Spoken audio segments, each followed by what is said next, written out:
Dear friends, welcome to my YouTube channel দেবা Converse site of ভিডিওনে। তোমরা যারা NSU থেকে পিজি কোর্স করছো এবং তোমরা জানো তোমাদের কিছুদিনের মধ্যেই যে টার্ম এক্সামিনেশনটা হবে অফলাইন, তো তার জন্য যে ফর্ম ফিল আপ হচ্ছে বা অনেকে করেছো বা করতে পারো নি নানা রকম কারণে, তার মধ্যে একটা কারণ হচ্ছে রিনিউয়াল। যাদের রিনিউয়াল হয়নি তারা করতে পারো নি, তো সেই সংক্রান্ত কিন্তু ইউনিভার্সিটি একটা নোটিশ কিন্তু পাবলিশ করেছে। তো সেই নোটিশটা সম্পূর্ণ আলোচনা করব। তো ভিডিওটা সম্পূর্ণ দেখবে এবং কীভাবে সেটা এবং সেভাবে কীভাবে করতে হবে সেটাও দেখাবো। দেখো এখানে দেখতে পাচ্ছ মেমো নম্বর আর ডেটটা, বলছে online post graduate renewal third phase 2021। এখানে কিন্তু অনলাইন এটা এই কারণে উল্লেখ করেছে যে এই যে রিনিউয়ালটা এটা তোমার অনলাইনেই করতে হবে, এটা অফলাইনের কোনো ব্যাপার নেই, অনলাইনে করতে, তাই অনলাইন এক্সাম কিন্তু তোমাদের অফলাইনই হবে, ঠিক আছে, পেন পেপার মোডে হবে। তো দেখে নাও কী বলছে এখানে। বলছে online renewal for PG learners as stated above is about to start from 30/9/2022। 30 তারিখ থেকে কিন্তু স্টার্ট হতে চলেছে। Learners from the registration year as mention in the following table are instructed to renew their registration studentship in order to appear in the term examination. যারা এবার এক্সামটা দেবে, যাদের রিনিউয়াল করা এখনও হয়নি, এবার তাদের কিন্তু রিনিউয়াল করার কথা বলা হচ্ছে এবং কারা কারা করতে পারবে সেটা কিন্তু এখানে টেবিলে বোঝানো হয়েছে। রেজিস্ট্রেশন ইয়ারটা দেখে নাও। যারা ধরো জুলাই 2017-তে নিয়েছে, দেখো ফার্স্ট রিনিউয়াল এখানে বলছে eligible July 2018 eligible, if not completed before, যদি আগে না করে থাকো তাহলে। যারা জানুয়ারি 2020-তে নিয়েছে তারাও এলিজেবল, যারা 21-এ নিয়েছে তারাও কিন্তু এলিজেবল। এই যে ইয়ারগুলো মেনশন করে দিয়েছে রেজিস্ট্রেশন ইয়ার, তারাই কিন্তু রিনিউয়ালটা করতে পারবে, ঠিক আছে। এবার ফি স্ট্রাকচারটা দেখে নাও।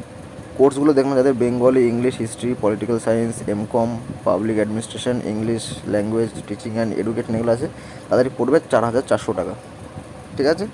যাদের ম্যাথামেটিক্স, সোশ্যাল ওয়ার্ক এগুলো আছে তাদের হচ্ছে 5,800 টাকা। যাদের সায়েন্স কোর্সেস আছে যেরকম জিওগ্রাফি অ্যান্ড জিওলজি, এদের হচ্ছে 18,600 টাকা এবং স্টুডেন্টশিপ রিনিউয়াল ফিজের জন্য এক্সট্রা 600 টাকা, ঠিক আছে। এবং মেন ডেটটা দেখে নাও। বলছে online renewal system available for learners 30/9/2022 10 AM সকাল 10টা থেকে 12/10/2022 বিকেল 4টে পর্যন্ত, ঠিক আছে। আর ফি সাবমিশনটাও 30 তারিখ থেকে 12 তারিখ সেম ডেট রেখেছে, ঠিক আছে। তো রিনিউয়ালের যে ডেটটা সেটা কবে থেকে স্টার্ট হবে দেখতে পাচ্ছ, আজকে 29 তারিখ, মানে কাল থেকে শুরু হবে, 30 তারিখ থেকে আর চলবে একদম 12ই অক্টোবর পর্যন্ত, ঠিক আছে, বিকেল 4টে অবধি। অনলাইন ফি সাবমিশনটাও সেম।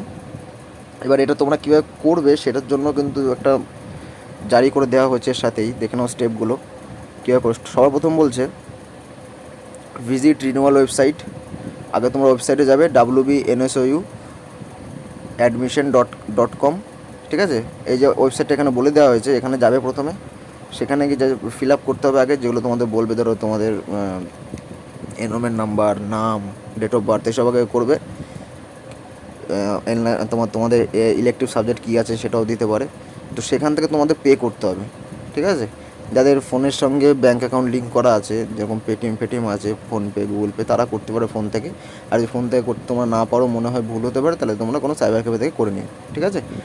তাহলে প্রথমে আগে ওয়েবসাইটে গেলে, তারপর সেখান থেকে পে করলে, তারপর কী বলছে দেখো, after getting payment confirmation SMS visit website to get 3 part from studentship certificate, payment confirmation receipt of SMS, এগুলোর জন্য ওয়েট করো, ঠিক আছে। তারপর দেখো জেল অ্যান্ড গাইডলাইন্সটা বলছে payment confirmation receipt and studentship certificate are to be retained by the লার্নার্সদের কাছে কিন্তু এগুলো রেখে দিতে হবে। Receipt of SLMS will be kept with the learner until he or she is notified via SMS to collect SLMS from respective learners support centre, ঠিক আছে। এটা ততক্ষণ রেখে দিতে হবে ততক্ষণ তোমাদের SMS করে তোমাদের জানানো হচ্ছে এবং কালেক্ট করতে বলছে SMSটা তোমাদের সাপোর্টিং সেন্টার থেকে, স্টাডি সেন্টার যেটা আছে সেটা থেকে। তারপর কী বলছে দেখো, learners are advice to visit learner support centre only after getting SMS পাওয়ার পরেই যেতে বলছে, তার আগে না। অ্যালং উইথ রিসিপ্ট অফ SLMS-এর রিসিপ্টটা নিয়ে যেতে হবে। Enrolment certificate cum identity card to collect printed SLMS পাওয়ার জন্য তোমাদের কিন্তু SMSটা আসার পরেই এই রিসিপ্ট অফ SLMS এইটা এবং এনরোলমেন্ট সার্টিফিকেটটা নিয়ে তারপর যেতে হবে, ঠিক আছে। তারপর দেখো sign receipt of SLMS is to be submitted at Learners Support Center after receiving all SLMS as mentioned in the receipt of SLMS. এই যে SLMS-এর রিসিপ্ট যেগুলো সব মেনশন করা আছে SLMS-এ সব, সেগুলোই কিন্তু তোমাদের সাপোর্টিং স্টেটমেন্টে কিন্তু সাইন করার পর জমা দিতে হবে, ঠিক আছে। তারপর দেখো in case of any problem, যদি এই সংক্রান্ত কোনো প্রবলেম হয়, তোমাদের এই যে ফোন নাম্বার দিয়ে দিয়েছে এখানে, 11টা থেকে 5টা পর্যন্তর মধ্যে তোমরা দেখো ওয়ার্কিং ডেজেই কিন্তু বলেছে কেন ফোন করতে পারো, যেগুলো তোমার হলিডে আছে তখন কিন্তু ফোন করলে হবে না, ওয়ার্কিং ডেজের মধ্যেই ফোন করতে হবে। এবং লাস্ট বাট দ্য লিস্ট দেখো কী বলেছে, in case of any problem learners May contact through email, ইমেলের মাধ্যমে তোমার করতে পারো। ইমেলটা কী আছে দেখে নাও, ইমেলটা আছে হচ্ছে pg@wbnsou.ac.in, ঠিক আছে। তারপর দেখো কী বলছে, paying of course fees and studentship fees is mandatory to get SLMS and to appear in the term examination, ঠিক আছে। কোর্স ফি এবং স্টুডেন্টশিপের যে ফিসটা, যেটা কিন্তু তোমাকে ম্যান্ডেটরি তোমাকে পে করতেই হবে তোমার এক্সামে অ্যাপিয়ার হওয়ার জন্য, ঠিক আছে। তো এই ছিল আপডেটটা, আশা করি ভালো করে বুঝতে পেরেছো। এই নোটিশটা তোমরা অফিসিয়াল ওয়েবসাইট থেকেও ডাউনলোড করতে পারো, ঠিক আছে। ভিডিওটা যদি থাকলো, ভিডিওটা ভালো লাগে একটা লাইক করো, বন্ধুদের কাছে শেয়ার করো এবং চ্যানেলটা সাবস্ক্রাইব করে রাখো। ভিডিওটা শেষ সময় দেখার জন্য অনেক অনেক ধন্যবাদ।